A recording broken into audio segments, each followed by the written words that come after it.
Let's connect with Niket Shah. He's live with us in the studios, and Niket Shah is the CIO of Motilal Oswal. Hi, Niket. Very good afternoon, and great to have you with us today.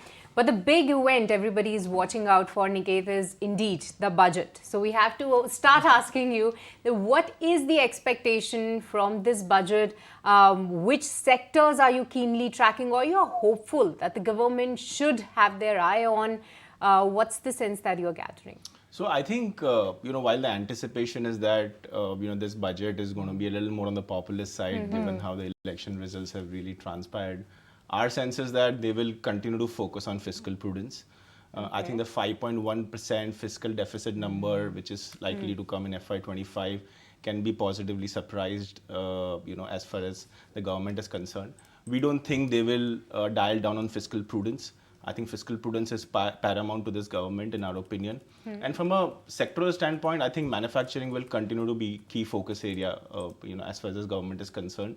Yes, you should see some rural benefit or some stimulus being given to the rural sector as such, but nothing material. Because I think a lot of the freebies are already being given by the state government right now, as we are talking, right? Wherever there are elections in the next few months. Absolutely, so obviously those MSP sides and everything has already started coming in.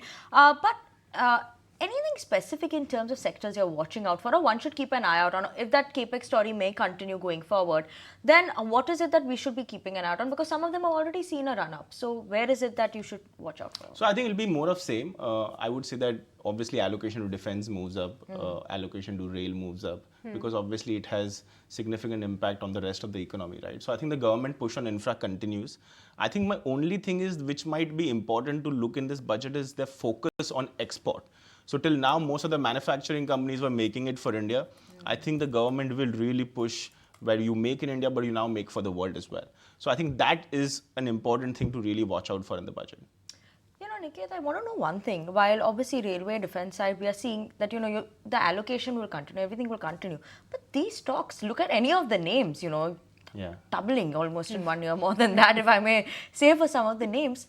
Isn't it a bit too scary to enter right now? Or what would you look at there, or how can you enter at this level? Is it still value? So I think if you look at from a defense standpoint, I would say that the runway of growth is still very, very large. Most of the companies have very strong order books, right?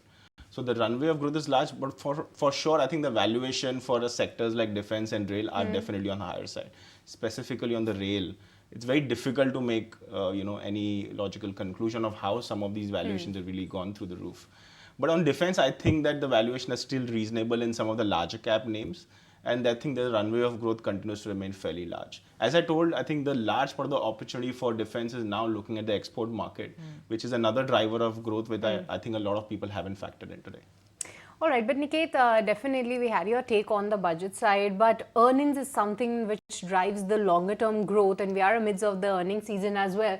So Niket, any sector that you believe that could be in for a turnaround? And also I want to have your take on the consumption side as well, because you just highlighted that there could be some steps, but in the last earnings season, I believe that it was the re-rating sort of a thing that happened for the consumption pack. So do you believe that this could be a story of the year maybe to look out for, and what's your take on that? So I think the story of the year, in our opinion, is going to be IT. Right. We believe that, initial part of this year, we said this year telecom will be the highlight of the year. Our sense is that we are getting into a situation where a couple of quarters down the line, IT would really surprise all of us. We are significantly overweight IT, about 14-15% overweight position on IT is what we've made, before the quarter really started. In fact, in last quarter itself, we continue to believe manufacturing will do extremely well for the next 2 to 3 years standpoint. I don't think that's slowing down either ways. And consumer discretionary, I think it's in a very sweet spot as well. So I think these are the three things that we would really go, overweight on.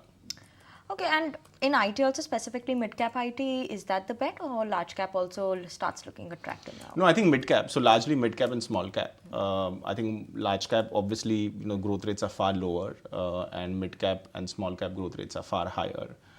Some of the companies obviously will be biggest beneficiaries of AI as you kind of see that rollout happening into next year. So I would say that we would really stick up to mid caps and mid caps and small caps. But Niket, given the movement in the markets, there's been no stopping. Just the last week, I think that there was some turbulence. But even with respect to the budget and the earnings, at least for today, the things are holding up well. But do you believe that there are some concern, or there are some pockets in the mid and the small cap end of the market where investors should be concerned, or you believe that the valuations are a bit justified and India long-term story is just intact? So I don't think the bull market is ended, right? But I think bull market is made of consolidation phases. Look at 2002 to 2008. There were 7 occasions where market corrected by more than 10%. 2 occasions where market corrected closer to 30%, right? And still for us, that's probably the best bull market that we've seen, right? From an earnings standpoint, we're clearly seeing slowdown in earnings, right? This quarter probably will be the worst earnings growth in 16 quarters. Right, we're seeing like what, 3 or 4% kind of earnings growth for large cap names, and probably 5 to 6% for mid caps.